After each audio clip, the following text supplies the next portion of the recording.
What's up guys, it is Tad the Game here today, and today's video is going to be on a new series I'm starting called Gaming Discussions, where we talk about the hottest topics, some of the things that go around in gaming, and some of the issues that go in the industry and the gaming community. Also, I wanted to add it in that I will be doing more research and live streams on some of the topics we talk about, because I really think gaming commentary has really gone down in the past years. But let's get into the video. We're going to be talking about the Assassin's Creed Shadows drama and some of the things that were said that never happened. And the questions for this video is, did the Japanese government ever have an investigation plan in the first place? And number two being, why was there no research done on the government official at the time?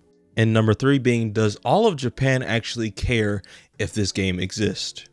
Now, I will answer all these questions within the articles that I have found, and I will give my whole opinion on the whole drama overall. Also, for clarification, I do not care about politics, woke or anti-woke, or the DEI. So before anyone comes at me in the comments saying that I'm woke, so I'm just making it very clear. So let's get into the article. And it says here, Assassin's Creed Shadows debate somehow reaches Japanese government ministries, who reportedly remind everyone historically fiction isn't really their concerns. On the contrary to online speculation and reports, Assassin's Creed Shadows is not the subject of heated debate among the Japanese government. Now it says, Seki reports that NHK Party Representative Satoshi Hamada reportedly cited over the historical inaccuracies featured in the new Ubisoft game. In response, the Japanese foreign minister said it simply wasn't their concern, while the education minister offered a boilerplate response to the Hamada, saying that the game shouldn't violate public order or morals. The education minister's statement further read that the careful handling required if the suspicions of content violates public order or morals.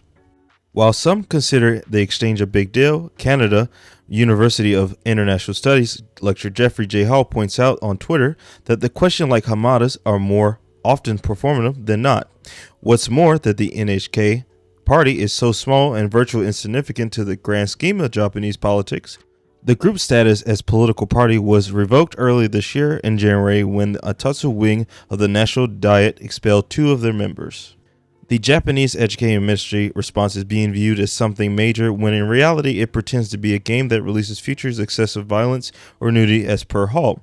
This line of thought saw Dead Space banned for the release of Japan. For example, more recently, the Callisto Protocol denied permission to release it back late 2022. Therefore, the Japanese education minister likely isn't investigating Assassin's Creed Shadows anytime soon because there simply is no precedent for doing so, while the wider Japanese government has shown no interest whatsoever in entertaining Representative Hamada's questions. Now guys, as you know, in Assassin's Creed Shadows drama, a lot of people were out there saying that the politicians were getting involved and the game was going to get canceled and all of Japan was fed up with this game. I mean, the whole 9 yards, right? They even said there's an actual government official involved and they were going to do an investigation. Well, the truth be told that none of that was going to happen. And as you saw in the article that I just read, that the government doesn't really care at all. Now, also it says in the article that Satoshi Hamada is no one big within the political scheme of Japan's politics. And I wondered why he isn't. So I went and looked up some of the reasons why the NHK is really not as big as they claim to be. But before I do that, I want to let y'all know that all the information and articles that I have is linked down there in the description below. So make sure you do that and look for yourselves if you want to read on that as well. And it says here, a party created by everyone, abbreviated as Mitsuku, commonly referred to by its former name NHK Party. It is a populist right-winged political party in Japan founded in 2013 by activist Takashi Tachibana, who led the party until stepping down in March 2023 and becoming the disputed leader again a month later in April 2023. The party's original goal was to oppose the license fees for the National Broadcasting Organization NHK, revising in 1950 broadcasting law to scramble the NHK broadcast signal, which would mean that only those who watch the NHK pay for it. The party policies have since expanded to cover other issues, including lower taxes, increasing military defense capabilities, and reaching energy independence through nuclear energy. The party has been referred as some commentators and politician scientists as a fringe or a joke party. Despite having some occasional success in the national elections, its candidates and office holders, who often YouTubers and other internet celebrities have been frequent resources of controversy. The party changed its name several times, and the most recent change in November 2023. The party currently in a leadership dispute between Tachibana and Akiya Itsu since April 2023. As of April 2024, the Ministry of Internal Affairs and Communications recognized Itsu as the sole leader of the party. Despite this, most of the party defected and switched to alliance with the Tachibana, resulting in a deadlock where Itsu is the de jure leader while the Tachibana is the de facto leader. The party status as a national political party was revoked in January 2024 after the party lost all of its seats in the National Diet after the Atatsu Wing leadership expelled both its members of the House of Councillors, aligning with Tachibana. However, the two still refer themselves as members of the party, though the parliamentary group with the same name as the party bankruptcy proceeding commenced on the party March 14th, 2024.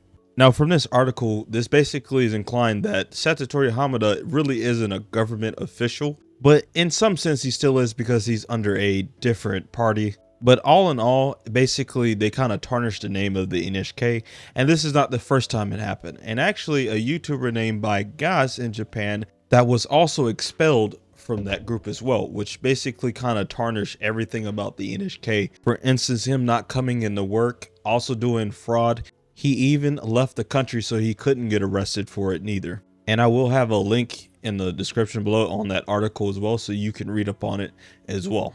Now you ask, why does this have to do with anything? Like I said at the beginning of the video, one of the questions was there ever going to be an investigation? No, the thing is that people that were saying that this big government official was out here, and when I mean people, I mean these YouTubers that you see on screen, making a big fuss about the game being canceled and having these cancel culture behaviors, which led a lot of people to believe that all Japan was very upset with the game Assassin's Creed Shadows, and by the very government itself declining this whole rhetoric about the game being inaccuracies and that it hurts the culture, or saying that this is going to affect the young children of Japan and it's going to tell them that this is their history when that's actually a lie. And if Japanese gamers, or some Japanese gamers, because it's not all, because there's like 25 million something people who are gamers in Japan, so I don't believe that every single Japanese gamer is mad at this game. There's just no way. And nor does that mean every Japanese person is mad at this game. The reason why I don't think that is because, first of all, I know for a fact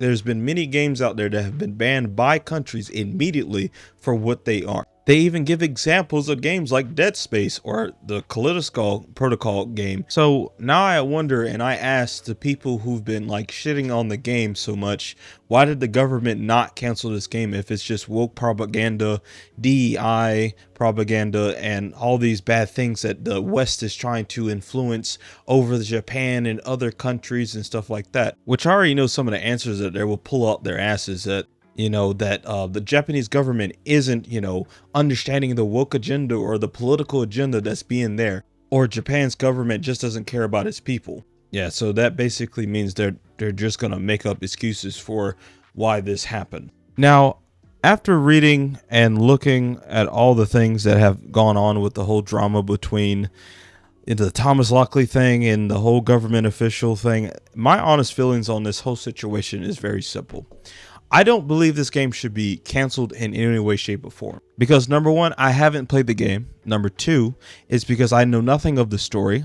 Number three, I don't know if this truly was done because it was DEI or woke propaganda. I have no real evidence of this. And neither do these other YouTubers who've been pushing this political thing every day.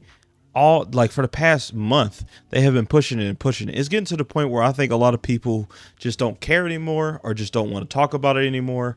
But they've blown it out of proportion, these culture warriors, or what I actually want to call them. And this is what they are to me. They're cave goblins. And they don't care about gaming. They only talk about woke stuff all the time, which they don't even know what the fucking word means in any way, shape, or form. Most of these people don't know what that word means. They don't even know what DEI stands for in any way, shape, or form. They just have this political meaning in their head, or what they've seen on videos, or whatever political side they're on. It is nothing but a right-wing grift. It really is. They don't care about nothing. Like, if they cared about the Japanese like they say they do, then none of these people are supporting these people in Japan right now after they just had an earthquake not too long ago. And by the way, my prayers are to you, people who are in Japan who had that mega, I believe, and I know that they have earthquakes and like tsunamis and shit like that all the time in the country, and it is unfortunate for those people. But like I said before, they do not care about any of that. This stuff to them was just clout chasing or pushing their political side as much as possible. That's really what they do all the time. And if you look at all their other videos and watch them, that's basically what they do. Now, I'm not on the side of Ubisoft. Now, I know Ubisoft has fucked up with some of the things in Assassin's Creed Shadows, like the infrastructure, some things not being in the right places in the right time. I understand that was a lot of those fuck ups, but it's not enough to cancel the game in any shape or way or form. This isn't the first time Ubisoft has done this. And I'm not saying this is acceptable because they have done this before. I'm saying is that people back then didn't cry foul. Why cry foul now when they made some mistakes? And if you're Japanese and you're offended, like I would tell anyone, do not buy something that offends you or makes you feel degraded in any such way. But as much as I understand, I think it's best to play the game and find out for yourself if they were truly trying to insult you or try to be racist or anything like that. Because a cinematic trailer and a 10-minute or 13-minute gameplay trailer is not enough to say any of these things at all. Now, if this video does well, where I think I need to discuss more on the topics of Assassin's Creed Shadow, I will. But for now, I'm going to just leave it to y'all guys in the comments below to start a discussion on this conversation. If you disagree or agree, that's fine. But just remember to be respectful and understanding. But I will have a new discussion every once a week. So remember to tune in, and also remember to like and subscribe and hit the notification bell when you see my videos and live streams. And it is Tactic Game here, and I'm out. Peace.